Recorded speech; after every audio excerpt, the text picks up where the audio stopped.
Hello students, today we are taking up another lecture from polynomials from class 10th mathematics. So today we are taking up example 3. So let's see what is example 3. Find the zeros of the polynomial x square minus 3 and verify the relationship between the zeros and the coefficients. हमें सबसे पहले zeros पता करने हैं polynomial x square minus 3 के, और उसके बाद जो zeros और coefficients के बीच में relation है उसे हमें वेरीफाई करना है। सबसे पहले हम क्या देख रहे हैं, एक पॉलिनोमियल है जिसे हम कह सकते हैं px है, this is equal to x square minus 3। Okay, अब हमें पता है कि एक जनरलाइज्ड टर्म जो एक क्वाड्रेटिक पॉलिनोमियल की होती है वो क्या होती है, a x square plus b x plus c. Okay, मतलब जो एक जनरलाइज्ड टर्म होगी किसी भी पॉलिनोमियल की, क्वाड्रेटिक पॉलिनोमियल की, वो ये होती है। अब हमने इसमें क्या देखा कि इसमें हमारी x वाली फिगर है वो मिसिंग है। ओके, तो हमने इसमें क्या देखा कि एक्स स्क्वायर इसका कोफिशिएंट है 1, यानी कि a है वो किसके बराबर है, 1 के बराबर है। ओके, और जो c है वो किसके बराबर है, वो -3 के बराबर है। b है वो 0 के बराबर है क्योंकि b यहाँ पे x का कोई भी कोफिशिएंट नहीं है। ओके, और c जो है वो किसके बराबर है, -3 के बराबर है। ओके, अब हम इसको फर्दर सॉल्व करने के करते हैं। हमें पता है कि zeros of polynomial x square minus 3 का सीधा सा मतलब है ऐसी वैल्यू x की जिसके अंदर px की वैल्यू जो है वो 0 के बराबर हो जाए। ओके, तो हमने क्या किया, x square minus 3 is equal to 0 कर दिया। ओके, अब हम क्या देख रहे हैं कि किस फॉर्म में है, ये एक्स स्क्वायर माइनस 3 है जिसे कि हम फैक्टराइज करेंगे, और किस तरीके से फैक्टराइज करेंगे वो हमें देखना है। हमें पता है, एक हमने आइडेंटिटी पढ़ी है, फ्रॉम आइडेंटिटी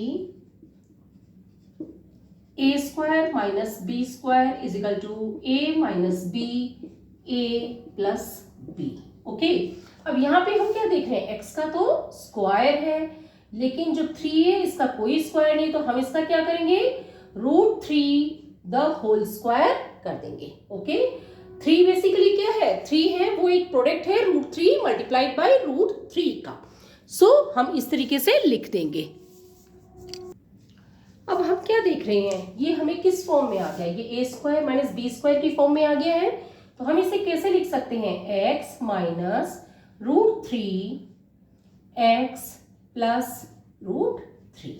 ओके, यहाँ पे हमने आइडेंटिटी अप्लाई कर दी, a square minus b square is equal to a minus b multiplied by a plus b and this whole is equal to 0। Okay, अब हमने क्या देखा, x minus √3 multiplied by x plus √3 is equal to 0।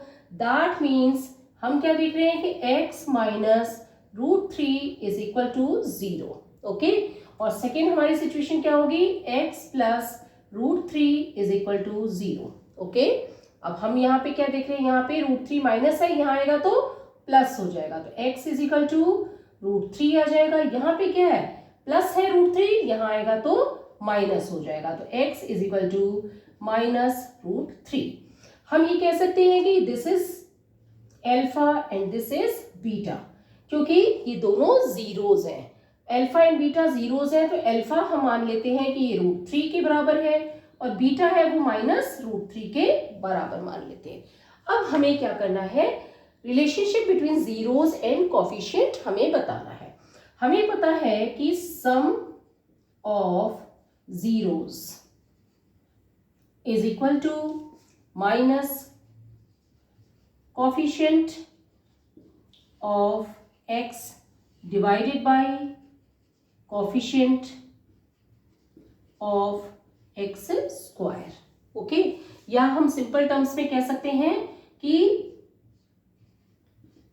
Okay minus b upon a कह सकते हैं हम। Okay, हमने क्या देखा, सम ऑफ जीरोस का मतलब क्या हो गया, सम ऑफ जीरोस का मतलब है alpha plus beta is equal to minus b upon ए।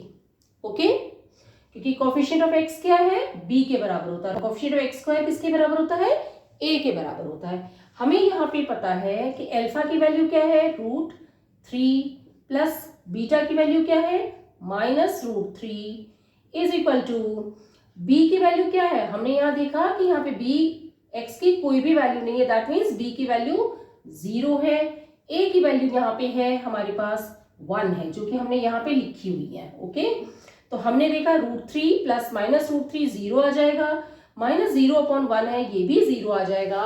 तो हमने देखा कि sum of zeros is equal to minus coefficient of x divided by coefficient of x square and hence it is proved, hence it is verified. Okay, now second चीज हम क्या लेंगे, product of zeros. Okay, product of zeros किसके बराबर होता है, coefficient constant term upon coefficient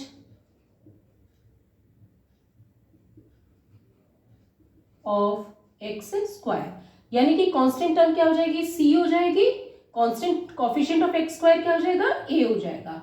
तो product of zeros का मतलब alpha into beta is equal to c upon A.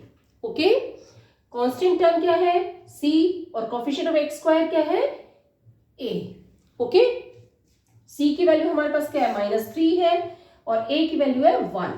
Alpha की वैल्यू क्या है हमारे पास, अल्फा की वैल्यू है हमारे पास √3, और बीटा की वैल्यू हमारे पास है -√3। तो हम अल्फा की वैल्यू पुट करेंगे, √3 multiplied by -√3 is equal to C की वैल्यू क्या है, यहाँ पे सी की वैल्यू हमारे पास -3 है, और ए की वैल्यू क्या है, 1 है। ओके, अब √3 इंटू -√3 किसके बराबर हो जाएगा, -3 के बराबर हो जाएगा। This is equal to -3/1, this is also equal to -3।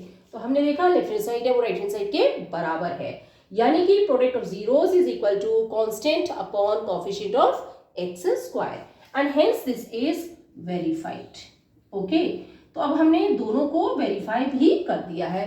Some of zeros is equal to minus coefficient of x divided by coefficient of x square कर दिया है वेरीफाई, और product of zeros is equal to constant upon coefficient of x square हमने verify कर दिया है।